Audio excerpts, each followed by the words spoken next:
Alam na pala nung bus driver at konduktor na inaatake na, ba't diniretso pa rin sa Roro?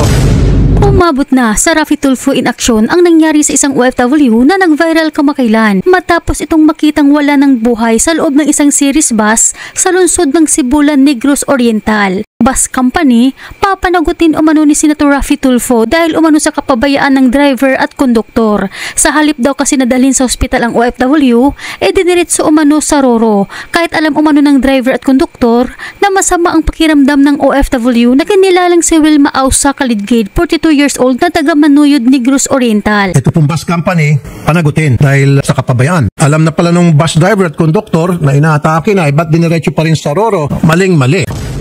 Ayon pa kay Senator Raffy Tulfo, buhay pa daw sana itong ating kabayan kung naagapan. Pero bago yan, naglabas naman ngayon ng pahayag ang kapatid nitong ating kabayan dahil sa mga maling espekulasyon patungkol sa kanyang kapatid na post umano ng mga vloggers sa Facebook kung saan nasasaktan umano sila dahil sa mga maling impormasyon na ibinahagi sa social media. Kaya't sa kanyang post, nilinaw nito ang lahat. Ayon sa kanya, pagsakay pa lamang daw ng kanyang kapatid sa series bus sa Cebu, masama na daw ang pakiramdam ng kanyang kapatid. Ito ay ayon daw mismo sa mga nakasabayang pasahero at hindi man lang daw binigyan pansin ng driver at konduktor ang kalagayan ng kanyang kapatid. Nagpatuloy lang umano sa biyahe ang bus na hindi man lang daw tinulungan ang kanyang kapatid kaya daw ito namatay. Nilinaw rin ito na galing umano sa Nagoya, Japan ang kanyang kapatid. Kinuha umano ito ng kanyang pamangkin na isang businesswoman sa Nagoya, Japan gamit ang visit visa para magtrabaho bilang personal na katulong. At para sa karagdagang pang-impormasyon, narito ang buong video kung bakit nasabi ni Senator Raffy Tulfo na kailangan panagutin ang company bus kung saan namatay itong ating kabayan. Captain Sima Franca, ano po yung naging resulta ng inyong investigasyon tungkol sa insidente? Based on our investigation, Senator, si Wilma Kanya Ausa, tumakaya ng bus, galing pa siya ng Cebu. Okay. Then papuntang port ng Dato, Tamatkaw, and then yung bus na sinasya galing ng Cebu, Roro yan, papunta dito sa Negros Oriental. And then sa bus pa lang, Senator, yung the late victim Wilma Kanya Ausa ay tinulungan na yan dahil parang nahihilo na siya. So may nakatulong sa kanya ng mga tao doon. Ay, mga kasama niya sa bus, mga pasahero din. Mga pasahero rin din.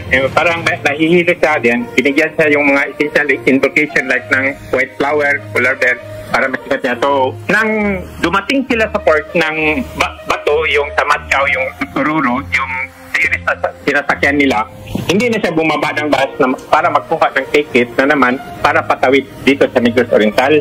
So, okay, para nagutos na siya na hindi siya makagalaw, uncomfortable po siya. Bakit hindi po diniretso nung driver ng bus sa ospital o pinakamalapit na ospital? Itong biktima, gayon pala, nahihilo na siya at merong sign na parang inaatake na. Bakit diniretso pa rin sa Roro? Yan ang tanong na hindi ako makasagot yan, Senator, dahil hindi man jurisdiction natin yung palang sa Cebu palang nangyari yan, Senator, sa island ng Cebu.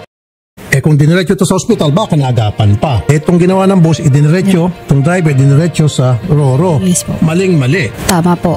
Bago ang lahat po, Sir Roel, ang aming pong taus-pusong pakikiramay po, Sir. Thank you, sir. Ito nga po, Sir, sabi ng mga pulis, lumilitaw sa kanilang investigasyon, tinatake sa puso na po itong inyong misis. Pero ang sa akin naman, alam na pala nung bus driver at konduktor na inaatake na, ba't diniretso pa rin sa Roro? Sa halip, dapat tinakbo sa pinakamalapit na ospital. Mali natin, baka naagapan pa, di po ba? Tama po.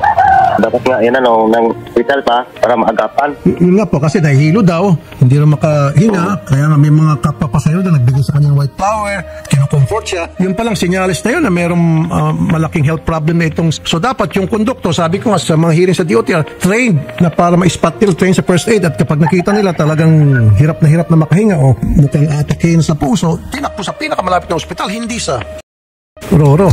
Ito nagari. May pananagutan ba dito yung bus company, driver, konduktor? Sa ganyan pong mga kaso, Senator, kailangan natin tandaan yung applicable degree of diligence po, no? Ang tinatawag natin extraordinary diligence. Kailangan handa po lahat ng ating mga public utility vehicles at kanilang operators mag-handle ng ganitong situation, emergency situation, kahit po ito ay medical hindi strictly transport related. Dahil po dito, Senator, parang napalala ang condition, there was a medical condition on board, so wala po silang emergency response protocol. I would say that this is a negligent act by a public utility operator, so they might be held liable for this po, Senator. That's what I thought so. And then sa susunod nating hearing sa public services, Yes, i-push natin na kailangan lahat ng mga public utility bus, mga driver, conductor, magkaroon ng training. Diba? Yes po. At least meron pong basic first aid man lang because marami pong nangyayari na medical conditions during a long trip. Tulad po na lang ng mga flight attendant na marunong yung basic life-saving skills po. Dapat siguro meron din po ating bus drivers. Diba? At ang pagkakalam ko dyan, pag halimbawa may nahihilo, tulad ng dito kay Ma'am Wilma, sasabihin ngayon ng bus driver o conductor, meron ba ditong nurse o meron ba ditong doktor na pasahero? Yes. Ganun dapat. And then, idiniretso Yes. na agad yung bus sa pinakamalapit na ospital, hindi sa Roro. Ayun, hindi na bumaba kasi natuluyan na yung victim. Diba? Yes po, Senator. Ang nakakalungkot dito yung owner po or operator nitong bus line, parang wala po sigurong standard protocols na dapat gawin pag may medical emergency on board. Wala nga kasi ang nangyari, sa halip na yung conductor dapat na supposed to be trained, na sinasabi natin palagi, na siyang mag-aasikaso dito sa biktima na nahihirapan ng huminga, yung mga kapwa pasahero lang ang mga tumulong. Which is wrong. Yes, again, it goes back po dun sa kinakalimutan lagi ng ating operators that they're supposed to exercise extraordinary diligence po. Okay, sige. Sa susunod natin hearing, i-push natin ito. And then tingnan natin kung anong pwedeng may sanction dito sa sa bus company dahil sa kapabayaan. Yes po, Sen. Aside from the, of course, civil damages because of the negligence, baka meron rin po tayong, kumbaga sa license po nila or sa kanilang certificate of public convenience, baka may suspension pong maipataw. Yun, very good. Sir Roel, meron pa rin po kayong balance sa punerarya. Ako na pong sasagot noon. Kung magkano po yung balanse ninyo at kung ano pang po kailangan ninyo para mabigyan ng maayos na libing yung si Mrs. Okay po? Thank you, sir. And then, susubukan din po namin na ito pong bus company panagutin dahil sa kapabayaan tulad sabi po ni Attorney Garrett. Attorney Austria, sir. Wala ho bang pananagutan dito yung bus company? Because I've been saying this all along. Nung nagawa ko naman inspection sa mga different bus companies, sa mga unit ng bus, na dapat mayroong first aid kit sa bus, tapos dapat yung conductor o driver pareho. At least man magkaroon ng basic training sa first aid. Sa kaso po nitong biktima, sana man lang nung makita nila na nahirapan yung biktima makahinga, tinakbo sa pinakamalapit na ospital. Bakit dinaretso sa Roro? Ano sa palagay niyo po, Attorney Austria, sir? Yes, Senator.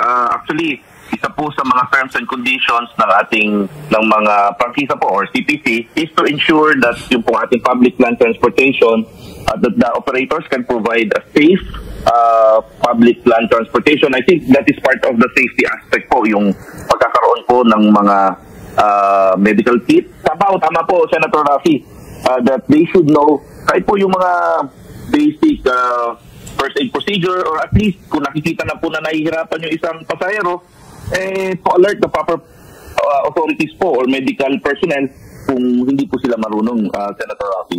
Yes, o dili kaya po, diretso na rin po sa pinakamalapit na ospital or tatawag na ambulansya, stop mo na sa tabi. Bigyan mo na ng first aid na procedure itong victim, etc. Di po ba? Tama po. I agree with you, Senator Rafi. Sa susunod po na hearing sa public services, obligahin ko na po talaga, ipupush ko na lahat ng mga bus may first aid kit. Yun ang hinahanap ko dati palagi. At lahat ng driver at conductor dapat pumasa muna sa isang first aid training bago sila sumalang maging conductor o bus driver. I agree, Senator Rafi. Attorney Austria, gusto ko pong panagutin niyo po itong bus company. Yes po, Senator Rafi. Imbestigahan niyo po ito on behalf of the relative of the victim. Pailan niyo po ito ng civil case o kung ano man po yung pwede niyo ma-sanction dito. Ipaparating ko po sa ating chairman na mag-i-issue po ng show cause order para po mapanagot or at least maimbestigahan kung ano po nangyari dyan po sa unfortunate incident na nangyari po sa isang pasahero. Sir Ruel, Sir. huwag niyo po ibababa yung telepono. Sabihin niyo po lahat ng kailangan niyo pong tulong at yan po ibibigay ko sa inyo po. Salamat po sa tiwala at nakikiramay po kami muli, Sir Ruel. Magandang hapon po, sir. Thank you, sir.